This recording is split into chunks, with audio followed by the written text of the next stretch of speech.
Cam Jansen, 5. The Mystery of the Gold Coins by David A. Adler. Chapter 1. Cam Jansen and her friend Eric Shelton were carrying their science fair projects to school. Cam had made a box camera. Eric's project was a big, heavy wooden sundial. Cam looked at Eric. His face was turning red. "I think we should stop here and rest," Cam said. "No, I can go a little farther." Eric took a few more steps. Then the sundial started to slip from his hands. "Okay," Eric said. "We can rest now if you want to." They were standing close to a bus stop. Eric put the sundial down quickly, before it could fall. Then he sat on the bus stop bench. Cam sat next to him. She put the black cloth bag she was holding on her lap. The camera was inside the bag. "You didn't have to make your sundial so big," Cam said. "I made it big so we could put it in the garden after the science fair. My mother said she'll plant ivy around it." Eric looked at the cloth bag Cam was holding and asked, "What are you going to do with your camera?" "I'll keep it, of course." "Why?" "Your mental camera takes better pictures than any real camera, and your mental camera never needs film. Cam's mental camera is her memory. She can look at a scene and remember every detail. It's as if she had a photograph of the scene stored in her mind. Whenever Cam wants to remember something, she looks at it carefully and says, 'Click.' Cam says click is the sound her mental camera makes when it takes a picture. When Cam was younger, people called her Jennifer, that's her real name, and Red, because she has red hair. But when they found out about her photographic memory and heard her say click, they started calling her the camera. Soon the camera was shortened to Cam. "I know that my mental camera doesn't need film," Cam told Eric, "but I can't show people the photographs stored in my brain, and I can't put my mental photographs in an album. So I need a real camera, too." Just then a bus stopped. A young couple got off. They looked at Eric's project. "What's that?" the man asked. "It's a sundial." "Can it really tell time?" the woman asked. "Sure. If the arrow is pointed north and the sun is shining, and you carry that around all the time," the man said. He laughed. "It must be heavy. Wouldn't it be easier to wear a wristwatch?" Eric started to explain that the sundial was for the 5th grade science fair. But the man wasn't listening. "I should have asked him how he winds it, or if it tells time underwater," the man said to the woman as they walked away, laughing. "Let's go," Cam said to Eric, "before someone asks you what time it is." Eric stood behind his sundial. He straightened his collar and smiled. "First take my picture." Cam stepped back a few feet. She looked straight at Eric and said, "Click. No, use your real camera." It was a bright spring day. The sun was behind Cam. "With this camera, you have to stand perfectly still for 5 seconds, she told Eric.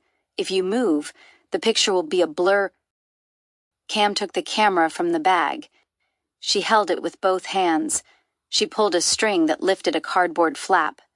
Then she counted 1 Mississippi, 2 Mississippi, 3 Mississippi, 4 Mississippi, 5 Mississippi. She let the string go and the flap fell down again. "Do you think it will come out?" Eric asked. "If I aimed the camera right, you'll come out. You stood still, but behind you will be a blur." A car drove past. A man came out of one of the stores and someone walked by with a dog. As Cam put the camera in its bag, a young man in a red plaid jacket ran past. He knocked into Cam. Her camera fell, and the man bent down to pick it up. But Eric had it. "It's lucky I caught this before it hit the ground," Eric said. "It might have broken." Cam wasn't listening. She was watching the man run off. "He must be in some rush," she said. "He didn't even say he was sorry." Chapter 2. Cam put her camera back in the bag. Eric picked up his sundial, and they walked together toward school. As they walked past a large wooded area, Cam heard the sounds of twigs breaking. Eric stopped walking so he could rest. Cam stopped too. So did the sounds. Cam turned around, but no one was there. "Did you hear anything?" Cam asked Eric. "No." Eric said he was ready. He picked up the sundial, and he and Cam began to walk. Cam heard the sounds of twigs breaking again. "Did you hear that?" Cam whispered. "Yes, it sounds like something moving in the woods. Maybe it's an animal. Stop for a minute." Eric put down the sundial, and the sounds of footsteps stopped. "It's not an animal," Cam whispered. "An animal wouldn't stop whenever we do. Someone is following us." "Why would anyone follow us?" Eric asked. "I don't know, but let's not stay here and find out. Can you run with that thing?" "I'll try." Eric picked up the sundial. He tried to run, but his knees kept hitting the sundial. He and Cam stopped at the corner. Cam turned, but she didn't see anyone behind them. Then Cam and Eric crossed the street and ran the 1 block to school. They went in through the side entrance. When they got inside, Eric dropped the sundial and collapsed on the floor. "Were we followed here?" he asked. He was out of breath. "I don't know. I don't see anyone out there," Cam said. Cam waited while Eric rested. Then they went together to the auditorium. Near the door, a teacher was sitting behind a desk. "I'm Jennifer Jansen, and this is Eric Shelton. Where should we put our science projects?" The teacher looked at Cam for a moment. Then she said, "Are you the girl Miss Benson told me about, the one with the amazing memory?" "Yes, she is," Eric said. "We call her Cam, and she remembers everything. Just watch." Eric told Cam to look at the teacher and say, "Click." Cam looked at the teacher. She said, "Click," and closed her eyes. "Now ask Cam anything," Eric said. "Ask her what color your hair is or what it says on that button you're wearing." "All right. What does the button say?" the teacher asked. Cam's eyes were still closed. She said, "You're wearing a lot of buttons. The campaign button you have on your collar says Vote Smart, Ed Smart for Senator. The buttons on your dress say GGC for Gully, Gully Clothes. And the second button from the top is chipped." The teacher looked at her second button. "It is chipped," she said. "Amazing. Well, it's a real pleasure to meet you, Jennifer." The teacher looked at a list she had on her desk and said, "Jennifer, you can set up your project on table 54. Eric, you can set your project up next to table 48. Cam and Eric walked into the school auditorium. "Look over there," Eric said. "Linda Baker is talking to Ms. Benson. I'll bet she's telling Ms. Benson how great her project is. She'd do anything to win." Cam said, "Let's set up our projects. Then we can look at what Linda and everyone else made." Cam went to table 54. She took her camera, 2 folders, and some tape from the bag she was holding. Cam opened the folders and taped them to the table. The first folder explained how Cam had made the camera. The second folder had some photographs Cam had taken with the camera. Cam put her camera between the 2 folders and went to find Eric. Eric was looking at Linda Baker's project. It was called Light Helps Plants Grow. There were a few pots with different-sized plants growing in them and with signs saying how many hours of light each plant got each day. One pot was empty. The sign in the empty pot said, 0. "How do you like my project?" Linda asked. Ms. Benson said it was very well done. "It's very nice," Cam said. Linda smiled. "I think it's going to win. I'll get a science trophy just like my brother did." As they walked away, Eric whispered to Cam, "I'll bet Linda never watered the plants that she didn't want to grow. She'd do anything to win." Cam and Eric looked at some of the other projects. There was one called The Invisible Zoo. It had empty cages and a report on animals that are extinct. There was a scale made from a hot water bottle and a tube. And there was one girl who experimented with her baby teeth. She let the teeth soak in soda. After 2 weeks, the teeth had dark stains. While Cam read the report, Soda, Sugar, and Teeth, Eric wandered off, looking at other projects. Then he came running back. Cam, where's your camera?" It's where I left it, on table 54. No, it's not. The folders are there, but the camera's gone. Chapter 3. Cam ran to table 54. The camera wasn't there. Help me look for it, Cam said to Eric. They looked on the other tables and on the floor. Then, as Cam was looking near a window, she saw a man outside run past. He was carrying something under his jacket and running toward the woods. Cam looked straight at him and said, "Click." Cam called to Eric, "Come with me. I think whoever took my camera ran outside with it." Eric followed Cam to the side entrance. No one was out there. "Let's go back in," Eric said. "Let's tell Ms. Benson. I'll bet it was Linda or her brother who took your camera." "No, not now. I just saw a man run from here. Maybe he has the camera. If we hurry, maybe we can catch him." Cam ran ahead. She stopped running when she reached the edge of the woods. She had seen the man run in there, but now it was dark and quiet. Cam saw a few birds and some squirrels moving in the woods, but nothing else. When Eric caught up with Cam, she told him to be quiet and listen. Cam and Eric stood at the edge of the woods for a minute. Then they heard a noise. Cam saw a man move in the middle of the woods. She looked straight at him and said, "Click." The man turned and saw Cam and Eric. He dropped what he was holding and ran. "Let's get Miss Benson," Eric said. Cam wasn't listening. She was already going into the woods. She tried to run, but she couldn't. Too many low branches got in her way. When Cam reached the other side of the woods, the man was gone. "Did you see which way he went?" Eric asked when he caught up with Cam. Cam shook her head. "Let's go back then." "No, he dropped something. Let's look for it." Cam closed her eyes and said, "Click." He dropped it into a big leafy bush next to a tree with white bark, a birch tree, Cam said with her eyes still closed. Cam and Eric found the birch tree. They searched in the bushes nearby. "Look, over here," Eric said. "I found it. I found your camera. Now we can go back to school, but why would someone take it and then throw it away?" Cam asked. "Maybe he was scared," Eric said. Cam took the camera from Eric and looked at it.